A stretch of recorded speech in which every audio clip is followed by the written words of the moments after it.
Somos tudo que fizer você sorrir. Core Odontomédica. Na Criativa Online, cidade de Jequié, professor Roberto Gondi, para falar um pouquinho sobre a educação nesse município, que inclusive recebe o segundo encontro de formação de dirigentes municipais, uma ação da Undime, a Undime Bahia, que inclusive também faz parte dessa união dos dirigentes municipais de educação, enquanto diretor de articulação, e pode falar com propriedade com relação à educação desse município, que volta a figurar como destaque na educação desta região, algo que me parece que nunca deveria ter saído, até pela pujança, pela representação que tem esse município. Professor, um abraço, bom dia. Muito bom dia. Inicialmente, manifestar a alegria, de Jequié estar podendo sediar um encontro importante com territórios, para discutir com o Conviva as ferramentas, os instrumentos, discutir também as estratégias de resolução dos grandes problemas que afligem os municípios, Então, Jequié passa, a partir dessa gestão, a figurar, assim, como uma cidade que pretende ser polo, mas não polo só pelo tamanho, Polo no sentido de evidenciar e, sobretudo, de demonstrar como que na prática é possível fazer uma educação de qualidade, uma educação com responsabilidade e uma educação com inclusão social. Professor que já é da universidade, tem a experiência do grau superior, tem também a experiência dos municípios, porque passou recentemente também pelo Núcleo Regional de Educação, na época era DIREC ainda? DIREC. Pronto, hoje Núcleo Regional de Educação, então, e agora assumindo a Secretaria Municipal, consegue dialogar naturalmente com todas as instâncias da educação, algo importante para fazer com que Jequié volte a figurar de fato como destaque, Esse é o grande desafio, Nós temos um desafio à frente da Undime, que é fortalecer os territórios, sem dúvida. E essa tarefa que me foi confiada de ser articulador dos municípios é uma tarefa extremamente difícil e penosa, mas a gente vai assumir com muito esmero, no sentido de mobilizar todo o ambiente, porque, eu já disse isso em outro momento, as incertezas institucionais acabam trazendo grandes preocupações no sentido de implementações, de ações. E juntos, é possível que todos os municípios consigam convergir para ideias e para soluções mais criativas e, sobretudo, mais responsáveis. O desafio de fazer as redes se comunicarem, nós temos esse problema na educação nacional, que, aliás, foi tema da primeira conferência, de articular, sobretudo, os sistemas, de fazer com que os sistemas se comuniquem. Nessa semana ainda nós fizemos uma reunião da Secretaria com a Universidade Estadual do Sudoeste da Bahia, sinalizando isso. É preciso que as instâncias elas entendam a escola e o sistema municipal como algo que é perene, que precisa ser conservado, não só para usá-lo quando precisa fazer a pesquisa, quando precisa fazer o estágio, mas que a corresponsabilidade, no sentido de permitir à escola um espaço atrativo e, sobretudo, um espaço que possa gerar e produzir esperança dos nossos estudantes para uma outra expectativa de vida é um grande desafio nosso. Nada mais é do que cumprir a obrigação do tripé, A pesquisa e a extensão precisa também estar presente e quase sempre você não percebe, Exatamente. Muitas vezes é uma relação extremamente utilitarista, eu preciso da escola para produzir uma pesquisa, eu preciso da escola para produzir alguma relação extensionista, mas eu não me comprometo com o fortalecimento dessa escola. Por isso que elas são universidades e não faculdades. Exatamente, exatamente. E assim, eu escrevi um texto recentemente sobre o episódio em Jequié ficou conhecido como a cidade das mochilas, que quem enxerga a árvore não enxerga a floresta, ou quem só enxerga a árvore não enxerga a floresta. Eu que sou da universidade, agora estou tendo uma excelente oportunidade de conhecer o chão dessa escola, os desafios que cercam, que é muito mais do que só desafios pedagógicos, tem outros desafios que estão nesse jogo. Que sobrepõem os pedagógicos, digo, os outros desafios? Que vem sobrepondo, infelizmente, porque a nossa tarefa nesses 120 dias de gestão, ele tem sido muito mais de ordem administrativa do que ordem pedagógica. E a gente precisa alterar essa agenda. Que teoricamente seriam mais fáceis de serem resolvidas, porque é algo pontual, algo mais que está presente, infelizmente, com muita força na prática. É que a gente consegue ver o material, muitas vezes o imaterial ele é invisível aos nossos olhos. Então é um desafio importante, um desafio que nós estamos abraçando. Nós temos uma equipe muito boa, coesa, forte, comprometida. Poderia citar aqui só o professor Renê Silva, que tem uma experiência imensa no município de Planaltino e em outras instâncias, a professora Maria das Graças Silva Bispo, o nosso colaborador e assessor técnico Valmir Sampaio, foi prefeito de Amargosa, deixou excelentes índices, uma marca importante para aquela cidade. O secretário dele esteve superintendente da Secretaria do Estado da Bahia, que é o Eliezer Silva, né? O Renê já esteve vice-presidente também da Undime, enfim. Então, nós estamos com uma equipe que, é lógico que por ser uma equipe boa, as cobranças serão grandes.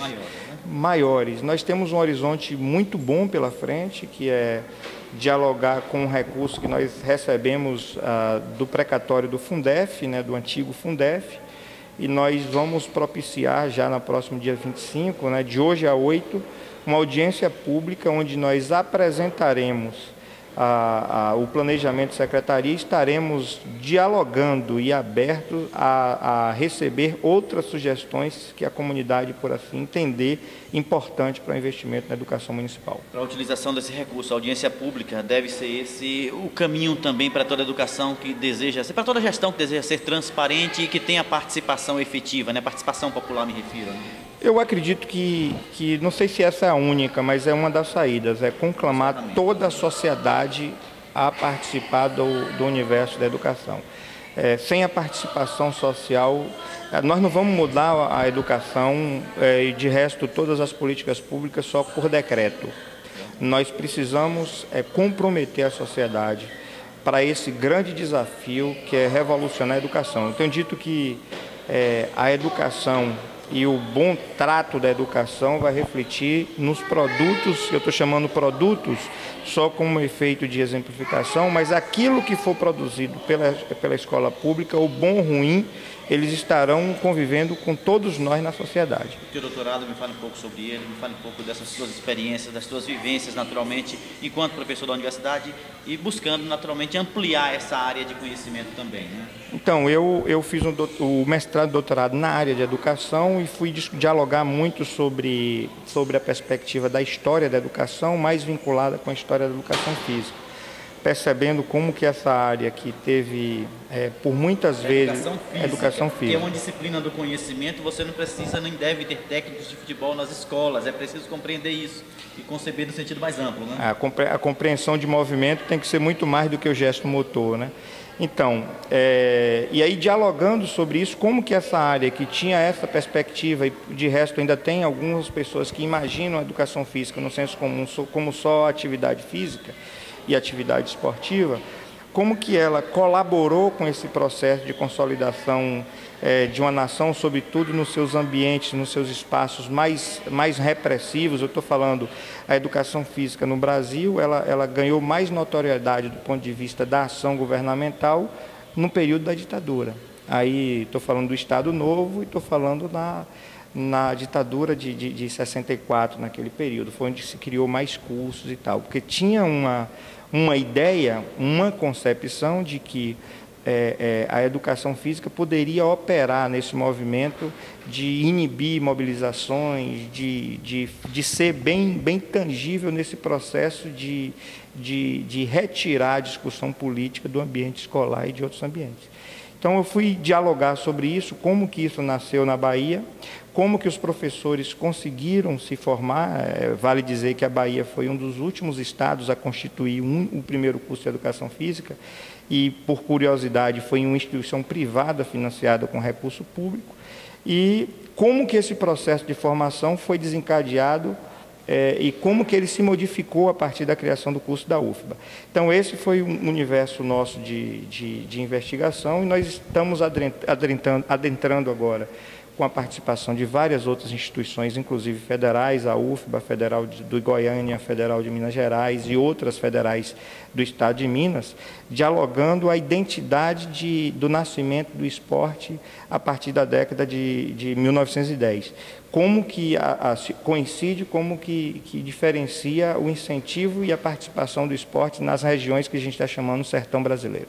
Nós tínhamos uma educação física militarista, depois nós temos uma educação física já na década de 80 e mais voltada para o desporto, e naturalmente, a necessidade de uma mudança, né? Claro que existem valores também daquela educação física militarista, eu creio que o professor deve ter percebido isso, da educação física também desportiva, afinal de contas, o professor de educação física, ele é sempre aquele que é cobrado para desenvolver um projeto que possa abranger a escola, mas só do ponto de vista desportivo, né? E é preciso analisar também do ponto de vista educativo, afinal de contas, é uma disciplina do conhecimento, não é?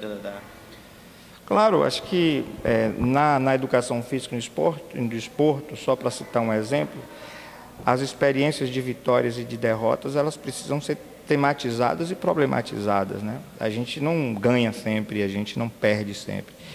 Mas muitas vezes a gente perde a oportunidade de dialogar isso com o nosso estudante. E não pode se tornar ser excludente, né?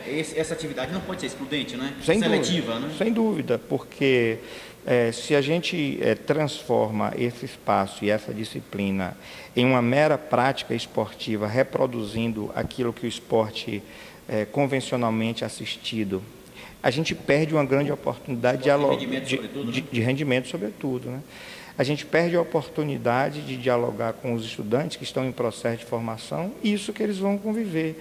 Muitas vezes as experiências que o esporte nos permite visualizar no seu contexto é muitas vezes reproduzido nas nossas experiências de vida.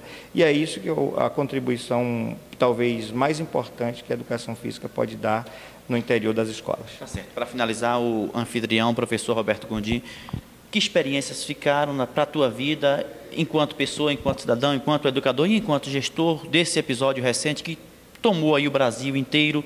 E conversando em off, você dizia, nós temos tantas outras coisas muito mais importantes para estar dialogando, enfim. Então, vários episódios. Eu fui questionado por uma emissora nacional como que eu estava lidando, como que nós estávamos lidando com esse universo de crítica. Eu disse que seria soberba de minha parte se dissesse que não existia crítica. Agora, eu me permito a questionar de onde essas críticas partiram, né? Essas críticas partiram de alguém que conhece o chão da escola, das crianças que foram beneficiadas, dos pais, porque, como diz João Gilberto, né, vaia de bêbado não vale. Então, gente que não conhece o contexto, uma oposição que opera no quanto pior, melhor, não merece tanto gasto de energia. Mas a principal lição é um velho ditado que diz: quem anda reto não tem medo de curva. É que foi possível, né, a partir disso, a gente demonstrar nossa lisura. Nós fomos para o pregão com uma mochila com preço referência de R$16 e acabamos comprando por R$11,40. 75 empresas participaram desse pregão, uma empresa de Santa Catarina que venceu. Fomos para o pregão com uma camisa ao preço referência de R$10, compramos a R$6. Isso tudo deu notoriedade também na lisura, na preocupação do processo. Se erramos, e acho que esse erro é questionável, em distribuir 120 mochilas, que tem um custo em torno de R$1.200, se erramos em ceder isso para estudantes da creche, que vale só um destaque: alunos da creche, eles não vão para a creche desacompanhados, eles vão para a creche acompanhados por seus pais.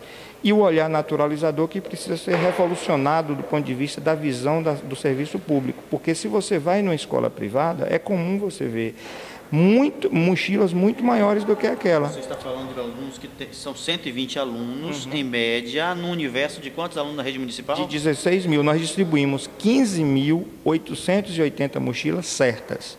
Essa repercussão nacional e até internacional foi por conta de 120 mochilas. Que é muito pequeno, né? Muito pequeno. Tá certo. Um abraço, obrigado mais uma vez. Criativo Online sempre à tua inteira disposição. Muito obrigado também, sempre à disposição.